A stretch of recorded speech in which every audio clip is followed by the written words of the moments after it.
Well, welcome back to our Rainbow Studio, our Covenant Studio, here as part of the Yahowah blog. I'm your host, Craig Winn. This handsome fellow over here, this is the Wookie. In our last program from this studio, we were reading the Bereshith, so much for the Wookie. Next time I'll just delete him from the introductions and it'll be more to the point. It's been a rough day. We're just getting started. Maybe in the day that you and Leah are the only people that are going to want to hang together. So, who knows? In our last program here, I was speaking of what God presented as the lesser and greater luminaries that are service signs for the Mowed. And one of the things that, and I'm going to go back through it again, because what I want you to do, if your mind is open and you just genuinely want to learn from God, if you don't, just go away. Please don't bother us, and please make no comment on your way out the door. But if you are genuinely interested in learning from God, I want you to think this through. Plants were conceived, and God went through and told us that he created plants on the third day. Plants are not possible without the sun, and the fact is that the sun precedes the formation of the earth by 1 billion years or so. And that at the time that the moon was created, there could not have been any life on earth. Therefore, if the greater and lesser luminaries of the fourth day, which God said serve as signs regarding the Mowed, which are the restraining witnesses to the appointed meetings that are part of God's eternal testimony, Pesach, Matzah, Mowedym, shabuw'ah, taruw'ah, Kippurim, and Sukkah. If we are not to interpret them, the greater and lesser luminaries, as individuals who would help us understand and point the way to these Mowed and serve as signs of them, but are to interpret this as the sun and the moon, then we'd have to call God an idiot, because there is no way that the sun and the moon were created after plant life was conceived on Earth. It is one of the reasons that scientists and agnostics and atheists denounce the creation account, is because they say that the sun and moon could not have been created after life burst forth on the earth. And they would be correct in that regard. So since it cannot be literally the sun and the moon, unless you want to paint God as an idiot, I choose not to do that. We are now required to think what the greater and lesser luminary represent, why they would serve as signs of the Mowedym, and why God had so much to say about them when they could not have been literally the sun and the moon, but only could serve as figuratively of one being more brilliant than the other, and one reflecting the more brilliant individual's light, particularly in the darkest period. So as we go through this and consider it from that point of view, you have really only two options here. One option is you can view God as an idiot, and that he had no knowledge of creation and was stupid enough to say that the sun and the moon became visible, were created after plant life was conceived on the earth. That's one option. I don't recommend it, but that is an option for you.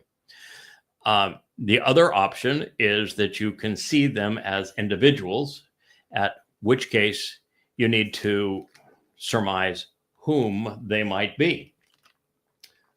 Who would be the individuals who would play the biggest role in the Mowed, according to Yahowah, and who would help you understand the importance of those Mow'ed, and why would they have a relationship where one reflects the other's light?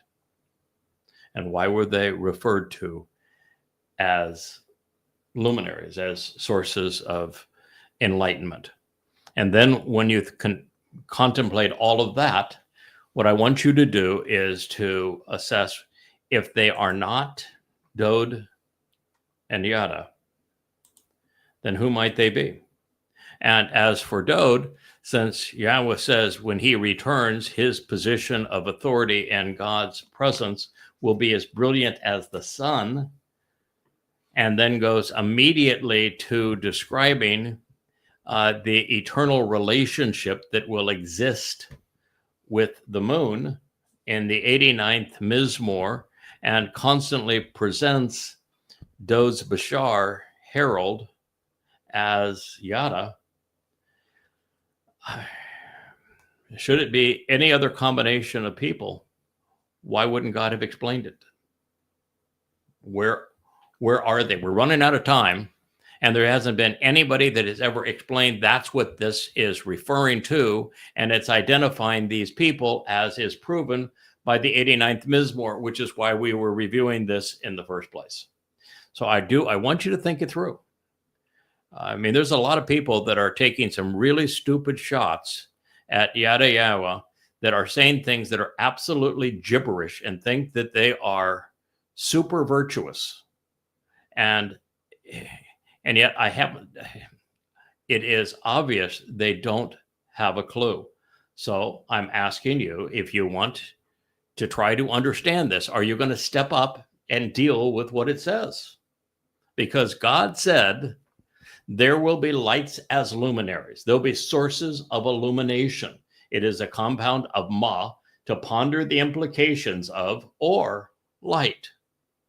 In the expanse, in the spreading out of matter and space of the heavens, to understand the separation between Badal Bien, to distinguish the divide and discern what it means to be set apart, to ascertain the means to inclusion or cause of expulsion, to appreciate how to be included or disassociated. Has anyone ever explained Bien to you that way, or Badal? So that you can understand it in this content, so it makes sense in this statement? The time of light, Yom, the reckoning of time when there is light, as it is distinct from, Bien, differentiated from, the darkness of the night, the period of substantially diminished light and of wanting illumination. May I suggest to you that the brightest moment in the history of God's relationship with people was when Dowd was king. He united and defended Israel. He acquired Jerusalem and the summit of Mount Moriah, established the city of Dowd, and wrote around 100 Mizmor and Mashal to enlighten us. It does not get any brighter than that. And that day was in the exact middle of our time from the garden and our reentry to the garden. As for night, the longest period of silence from God began 447 BCE and only ended in 2001. It was nearly 2,500 years. There is no other period of time that God goes that long without communicating to us or through us. It is the birth of the religions of Judaism during that time, Christianity, and Islam. The rise even of Marxism. The murder of hundreds of millions of people by politics and religion. Would that not count for the time of darkness? They will exist. These two will exist as symbols and signs, as la'oth, as a means to convey information, illustrations, and proof, which make something more clearly known when evaluating recompense and reward. From uth, a means to be seen agreeing or providing consent. And for the appointed meeting times for the restoring witness, wa la Mowed, concerning the designated periods which have been determined for a specific purpose, authorized by the authority directly associated with the Miqra'ey. From Mo, this pertains to Ed, the restoring witness regarding the eternal testimony, and Ya'ad, to meet on an appointed schedule, as well as for days and for years, to contemplate the complete cycle of the seasons of a solar year, which is a measure of an age, and the renewal of life, and to be able to mark things according to their years. For example, 3968 BCE, Adam and Chawah were exiled from the garden. 2,000 years later, which is 40 Yobel, we have the means to re-enter the garden presented as a narrative between Yahowah and Abraham, particularly as Abraham and Yishak climbed Mount Moriah for the dress rehearsal of Pesach in year 2000 Yah, which happens to be 1968 BCE. 40 Yobel, or 2,000 years later, Dowd fulfills Pesach, Matzah, and B'Kudim in year 4000 Yah. 2,000 years after that, 8 years from now, Yahowah and Dowd are returning during the middle of Chag Sukkah with the celebration of Taruw'ah, Kippurim, and Sukkah. How's that for delineating the years which measure the age of renewal? Bereshith 1:14.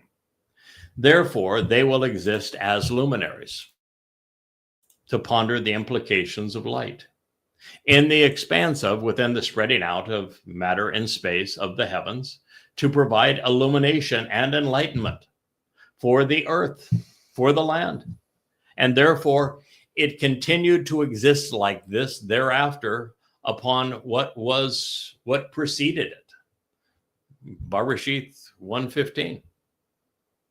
God acted and engaged to appoint for this particular task both of these substantial and empowering, important and influential sources of illumination, Ha-Ma'or, Ha-Gadol. The two people that God goes out of his way to call Gadol are Dowd primarily, and his herald, who takes a whole lot of flack trying to share this information with you regarding him. Yada. With the greater, more distinguished, and ultimately empowering Gadol, luminary, source of illumination and enlightenment, becoming prominent and clearly known as the influence over the illuminated time, which is when Dowd thrived in his relationship with Yahowah and for the benefit of Yisrael. It's the greatest time ever in terms of inspired writings and of God's people thriving and being protected. And with the lesser, the younger, and more recent luminary becoming known for leading through illustrative words and as a prominent influence, to influence by effective and vivid communication, leading to understanding. Do you think he's talking about the moon, or do you think he's talking about a person who wrote a lot of books and has a lot to say on maybe the Yahowah blog? At night, when the light is not well known, where there is a scarcity of light and comparative darkness, a period of ignorance as a result of failing to be observant, along with the heavenly powers. 1:16 of Genesis, Bereshith. The Almighty caused them to be placed there for this purpose. Nathan bestowed and assigned them for this opportunity and for this mission in the expanse of the heavens, to provide light and enlightenment for the land and for the earth. Bereshith 1:17. And therefore, they will function as proverbs, governing with memorable and illustrative words. Mashal, leading by painting pictures with words. May I point out the obvious that Dowd wrote the majority of the Mashal proverbs, and that proverbs means words pictures, and that the only person who has written more about Yahowah than Dowd is the lesser luminary, his herald, Yada, and the book's called Yahowah. And Mashal also means to govern. Obviously, the sun and the moon don't govern the earth. But God is causing these two individuals, Dowd, who is returning as king, and Yada, who is his herald, to govern humankind that is allowed to enter the celebration of Chag Sukkah when the earth returns to Eden. Because Yahowah continues to work through people, and Dowd's his favorite, and Dowd has a herald.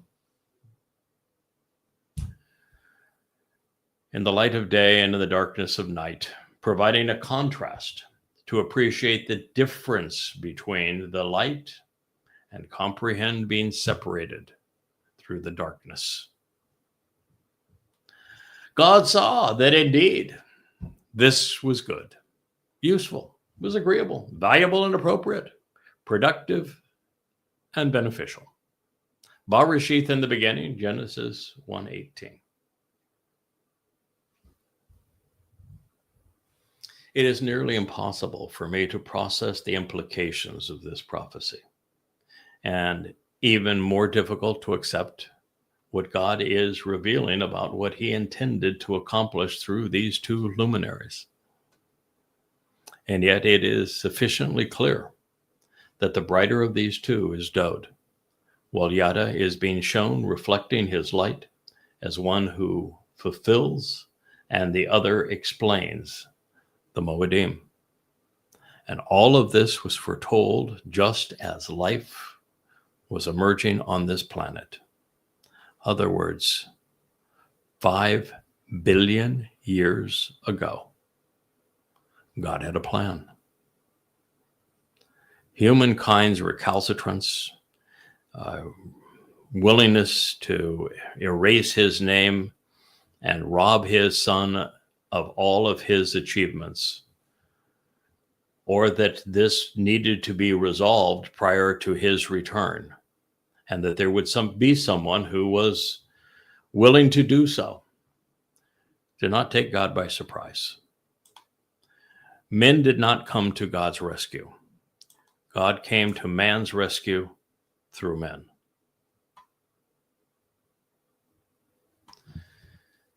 And these two references to the interplay between the sun and moon as enlightening witnesses are affirmed by a third acknowledgement. There is an equally enlightening connection between these men and the symbols representing them in the 104th Mizmor. And understand, we were led to this by a statement in the 89th Mizmor that could be interpreted no other way than this is a relationship between Dowd and his Bashar herald. The most highly exalted mountains are to approach that which prevails and is beneficial. As an elevated rocky crag is a trusted shelter to provide protection with the treasured scribe. Mizmor 104:18. The moon will act and engage, for Yada knows and acknowledges the sun's arrival as the eternal witness for the restoring appointments. Mowedym, that's what it says. Mizmor Psalm 104:19. This was just in case you didn't pick it up from the 89th Mizmor and you didn't say, wait a minute, sun and moon existing forever when in fact they can't exist forever because everything in the universe is deteriorating. So what is God talking about here? And why is Dowd's seat of honor before God being equated to the sun? And then you go back, oh my, now I get the creation account on that long narrative regarding the greater and lesser luminaries. It one thing leads you to another. Knowledge and understanding beget comprehension in this regard. But just in case you didn't get it, God comes to the rescue with the 104th Mizmor. The most highly exalted mountains, that'd be Moriah, are to approach that which prevails. And, well, there's actually two. It's Moriah and Chorab, right? I think Yahowah likes Moriah,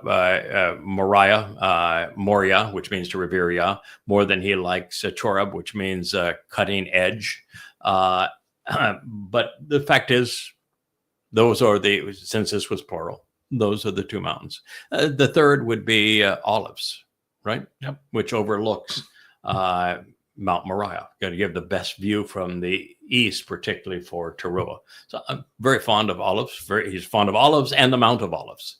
And Zion isn't a separate mountain; it's the ridge line that runs from Moriah down through the point where it was the city of Dowd and Dowd's home from the summit on down. And it's called the signs that are posted along the way to show you how you get from the world of man to the world of God. So the most highly exalted mountains are to approach that which prevails and is beneficial as an elevated rocky crag. You know any crags around here? Just one. Okay. There was a crag around here, wasn't there? His name appears on those 35 books that are the basis of the translations and commentary on Yahweh's testimony. He's a trusted shelter to seek protection.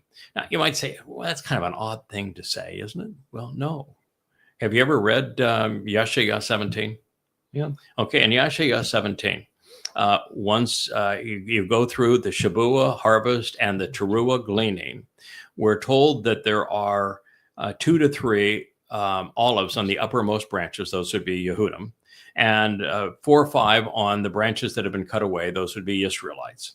That are now being protected by the parah, which is this productive bull, that have fallen into the fissures in the crag.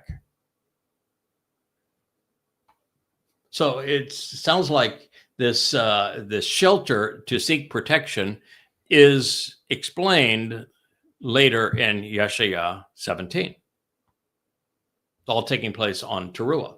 And he's protecting them because the following morning is going to be the sacrifice of the Adamah Parah that purges them of their religiosity so that they're prepared for Yahweh's return on Kippurim and then entry into the restored garden of great joy, Eden, on Sukkah. That's why it's a trusted shelter to seek protection with the treasured scribe. They might say, all right, treasured scribe, who has written more about Yahowah and revealed more insights about Yahowah than any person who's ever lived? You. Yeah, the Crag. The Crag. Yes, Crag. And oh, by the way, what is that Crag? When he, for the first 10 years he wrote, trying to be anonymous, what did he write under what name? Yada. He thought he was being cute. Yeah. The moon will act and engage, for Yada knows and acknowledges. Once again, interconnected coincidences? I don't think so. I don't think so. The moon will act and engage, for Yada knows and acknowledges. Is the moon intelligent? The real one up. I mean, no. the one that's up there that controls our tides. No. No. Does the moon engage in anything? No. No. So when he's saying that the moon is going to engage and knows, and Yada knows, is he speaking of the moon literally, or what the moon represents as the lesser luminary? It's what the moon represents. It's all the word pictures that these people don't understand. That's why it's called a mashal, isn't it? Yeah. Okay. So the moon will act and engage, for Yada knows and acknowledges the sun's arrival. Yeah. Well, who was it that actually told you that the sun is going to arrive on Yom Kippurim in year 6000 Yah, which is the 2nd of October, exactly at sunset, 6:22 p.m. in Jerusalem on October 2nd, 2033. How's that for acknowledging when the sun's arrival will take place? It's going to be spectacular. Yeah. And by the way, I'm going to be there. Me too. You're going to be there. We're all going to be there. The moon is going to acknowledge this because Yada knows about the sun's arrival. And the sun at that point of God, the one representing the greater luminary, now he becomes the ultimate eternal witness to the restoring appointments. Up to this point, both of them had participated. In fact, just on taruw'ah, Yada will have offered his Bashar body as the Adam of Parah, as the man from Edom, as Obed Edom, so that Dowd can return. When Dowd returns, he goes and takes a huge step back and is now simply reflecting Dowd's light. So Dowd becomes the eternal witness to the restoring testimony and restoring appointments. That's cool. Takes his place as our king. Takes his place as our king, and we do our best job to reflect his brilliance thereafter. I even had somebody write on my Facebook page that, there can't be any kings in Eden. Well, there can't be any kings, plural, in Eden. That would be true. Yep. And there's no competition for kingship in Eden. But Yahowah says that Dowd is returning as king, and Eden is really being shaped for Dowd's kingdom. So my guess is that Yahowah has pretty much assured us that King Dowd is going to be in charge of Eden and the universe thereafter. So if you don't like kings, I've never been fond of monarchies myself. But I'm going to make an exception in this one.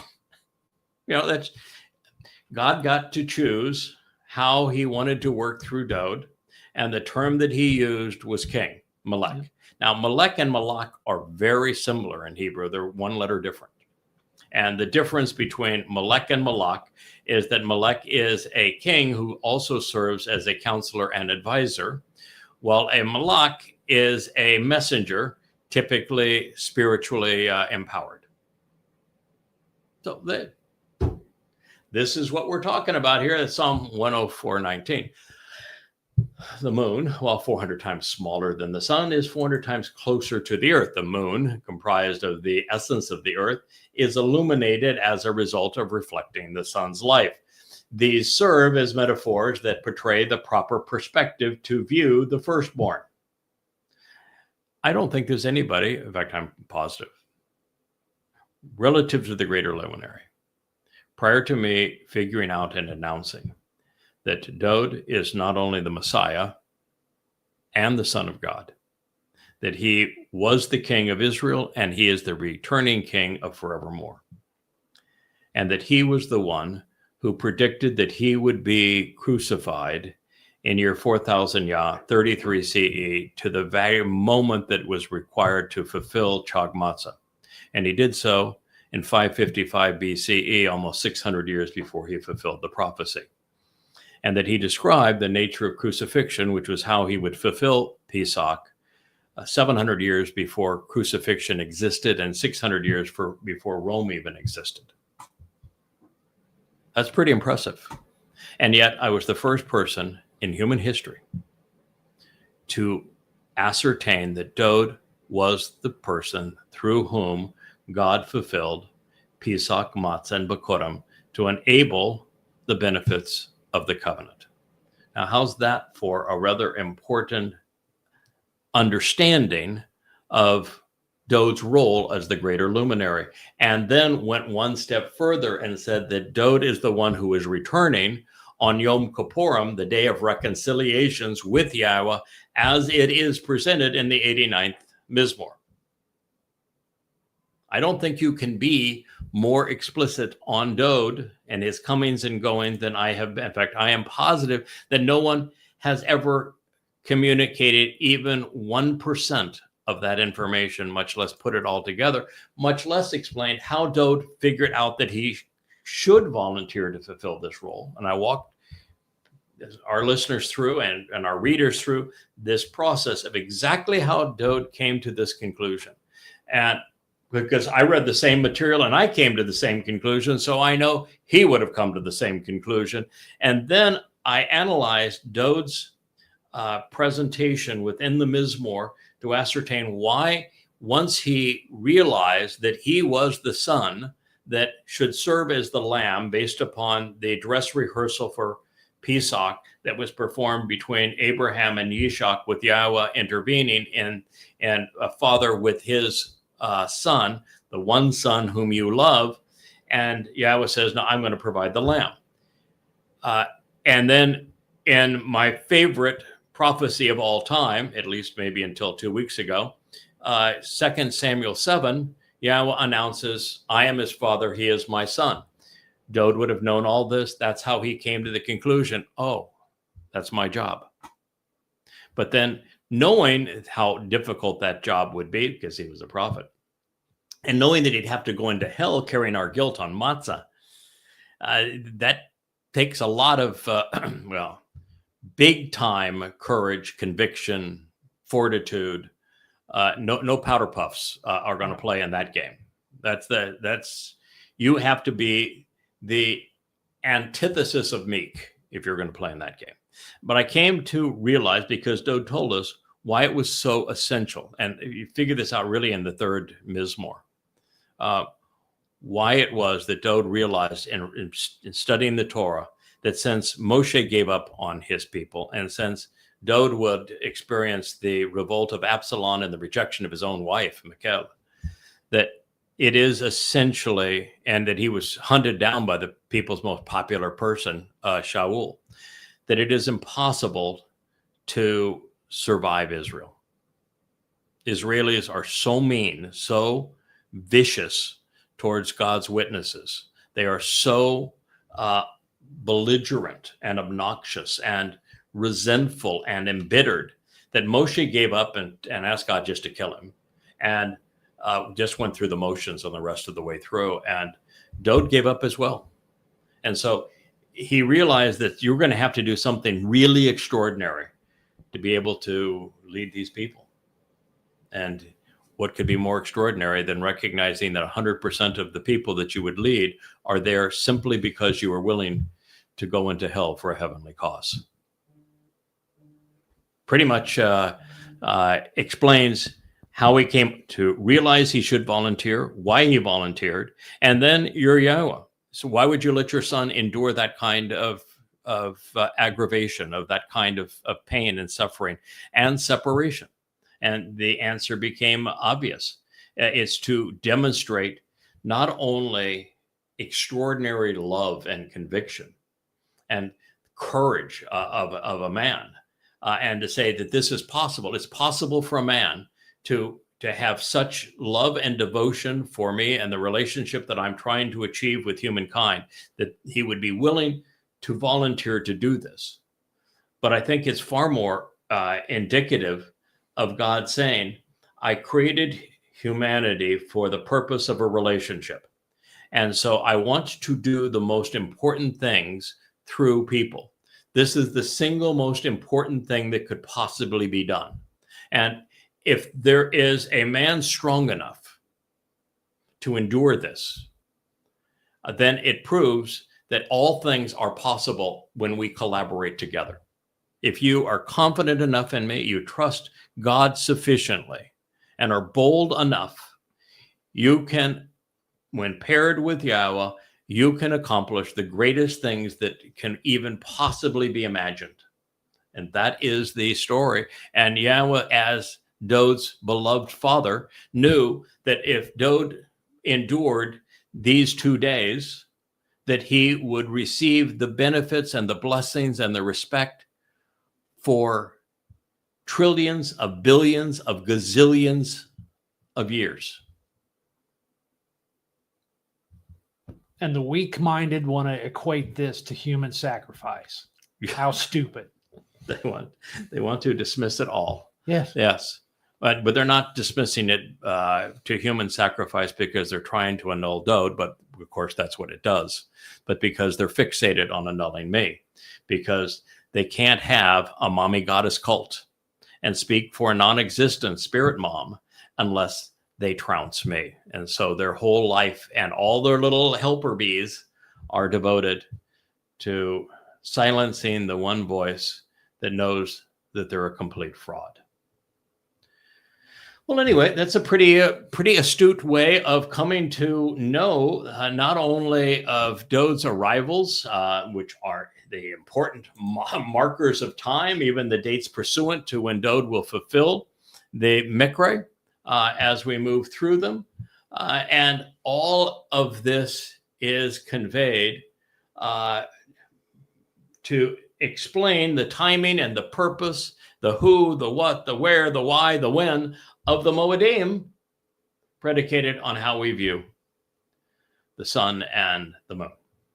And oh, by the way, just out of fascination, on the day that enables Dowd's return, when his herald, as the Anima Parah, as Obed-Edom, as the man from Edom, sacrifices his Bashar body to enable the remnant of Yisrael to be purged of their religious guilt so they can participate in Dowd's return and be his family going forth into the 1,000-year celebration of Eden on earth. Is there any kind of interplay between the sun and the moon on taruw'ah in year 6,000 Yah? Yeah. It's a full solar eclipse. It's the one day when the moon actually eclipses the sun is when the lesser luminary fulfills what needs to be done to enable the sun's return.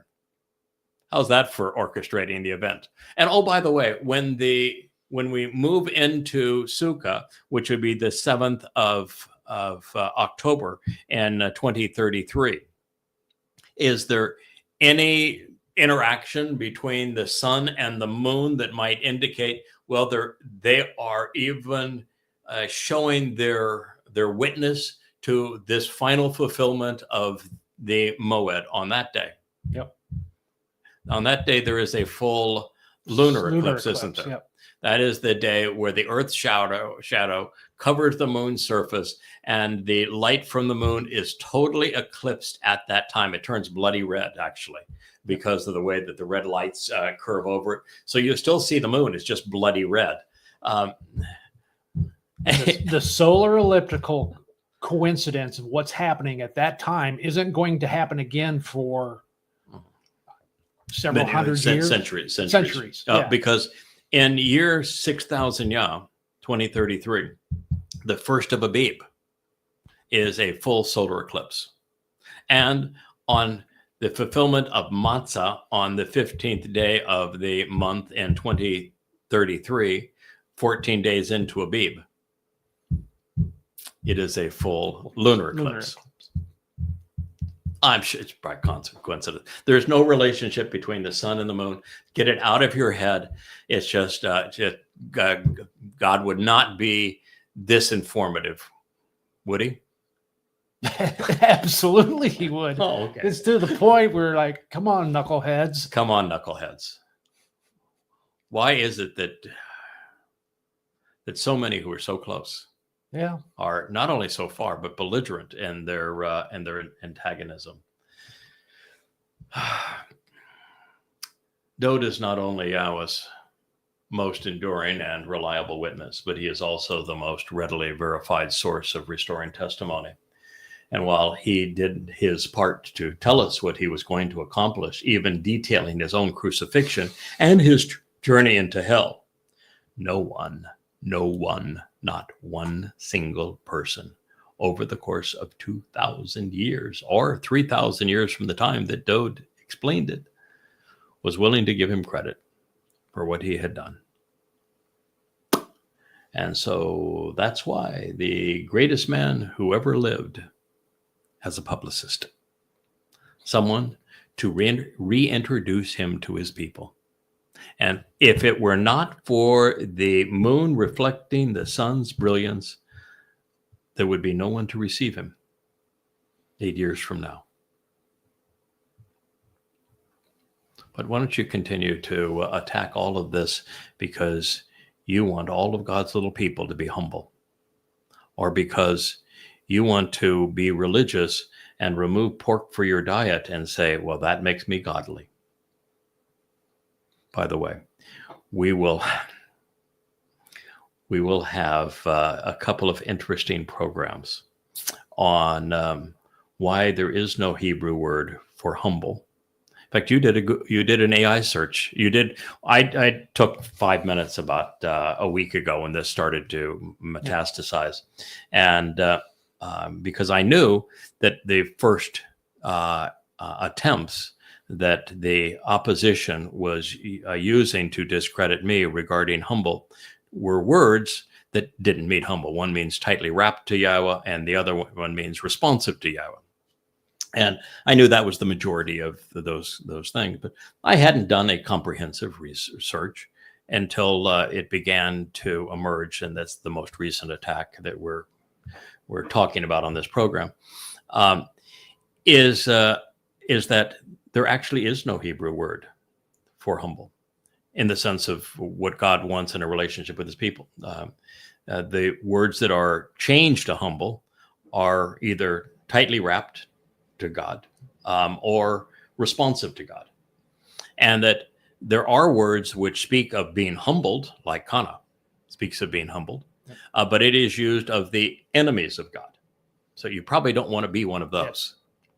All of the definitions of humility and all that are all negative of the 384 variants on it.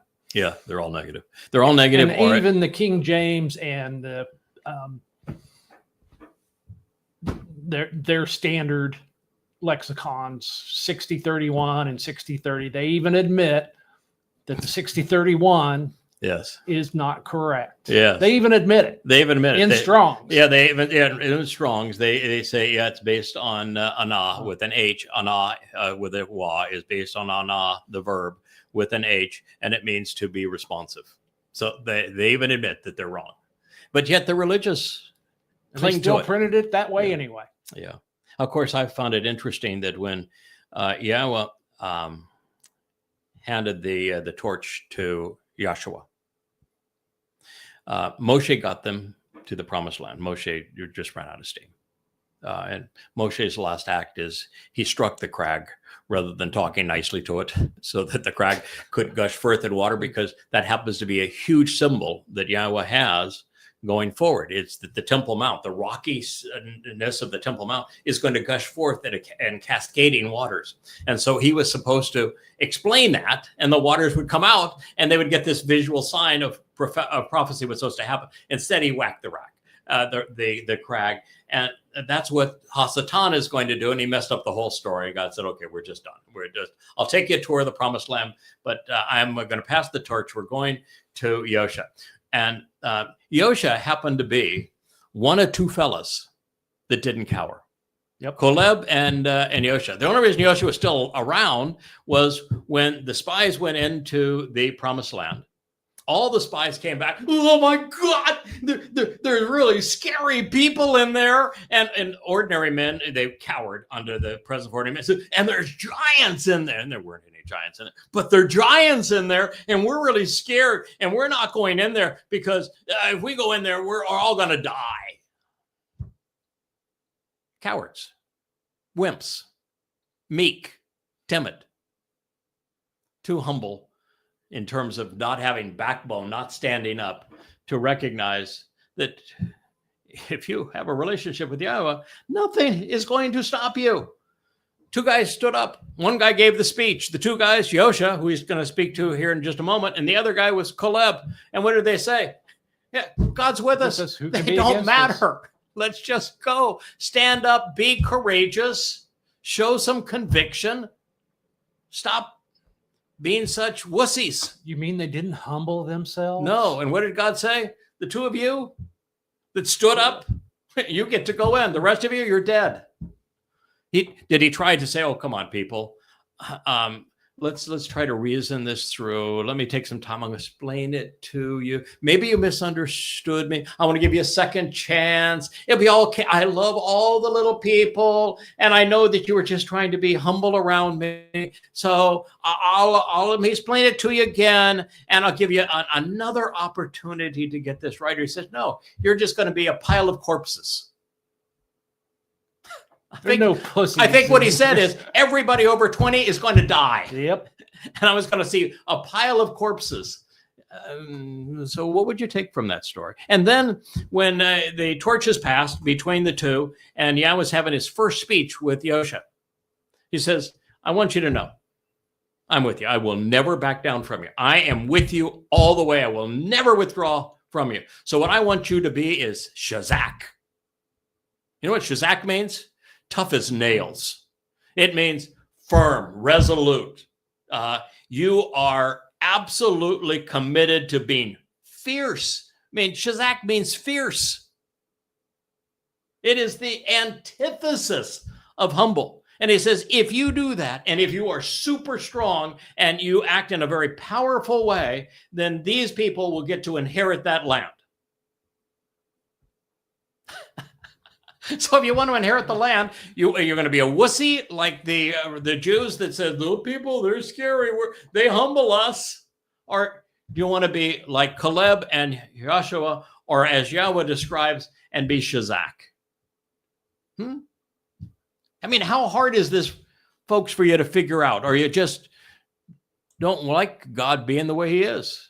Or you just don't like the kind of people? Maybe it is. That's the problem. You're like the rabbis. You don't like the people God chooses. The rabbis don't like Dowd. They sure as hell don't like me. And they for sure didn't like Moses. So maybe that's your problem. You don't like the people God likes.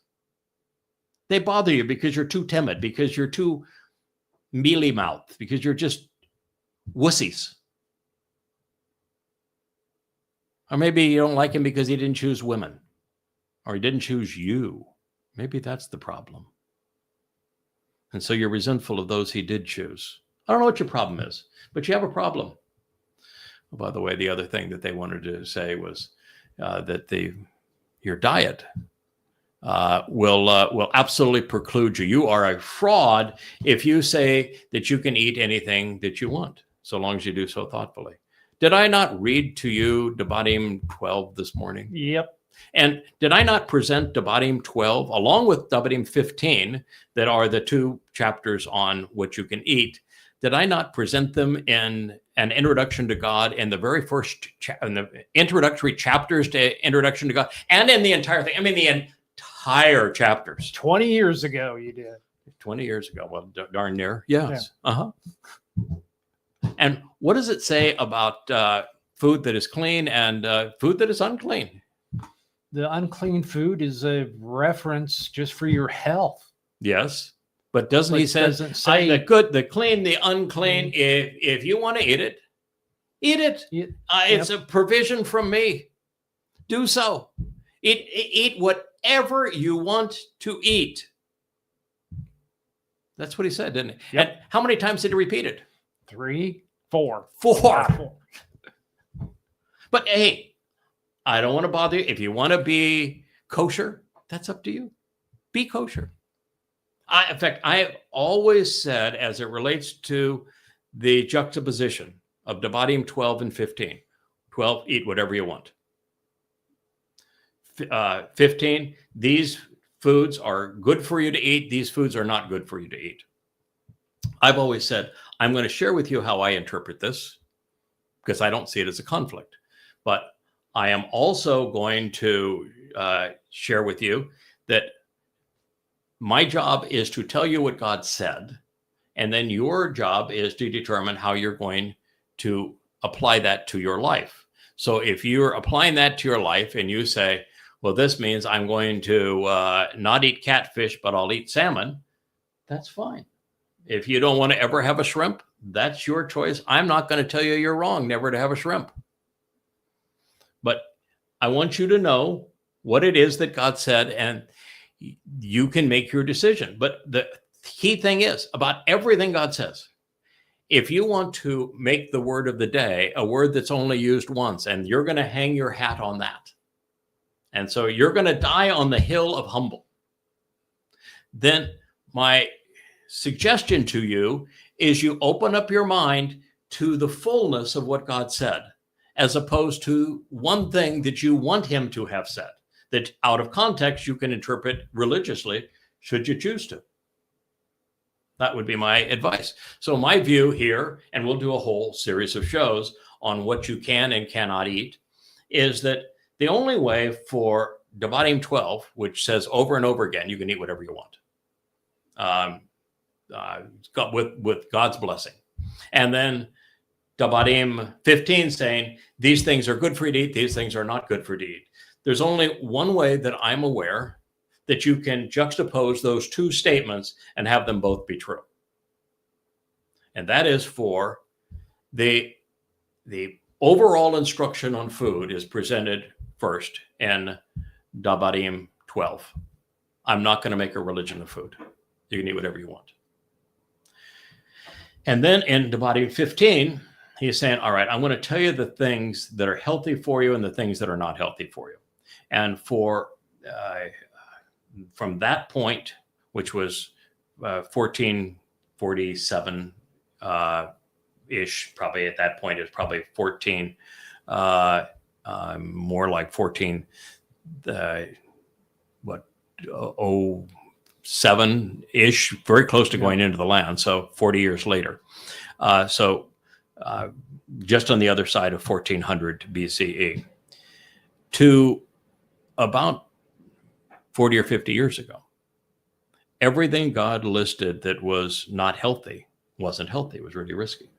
We did not have refrigerated transportation. We didn't have a health services that could monitor meat processing facilities properly and ensure the integrity of food.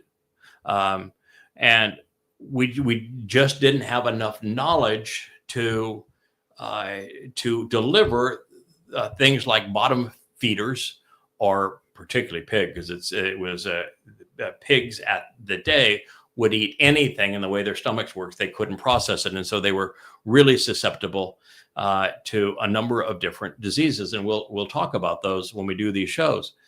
But 99.9999% of that has been resolved. So if God was delivering that same instruction through a Moshe today, the instruction would be quite different. Yep. Because you wouldn't have 3,400 years of time when the advice he gave was absolutely astute as to what's good for you to eat and not good for you to eat. So God said, you can eat anything you want. I'm going to tell you what things are healthy for you and what things are not healthy for you. Now, that's the only way you can take those two thoughts and put them together. And God presented them that way so that if you tried to make a religion of food, that you would know that it was in conflict with God's instruction, because his people made a religion of food. Didn't they? Oh, yeah. A whole tax system based on food. Yes.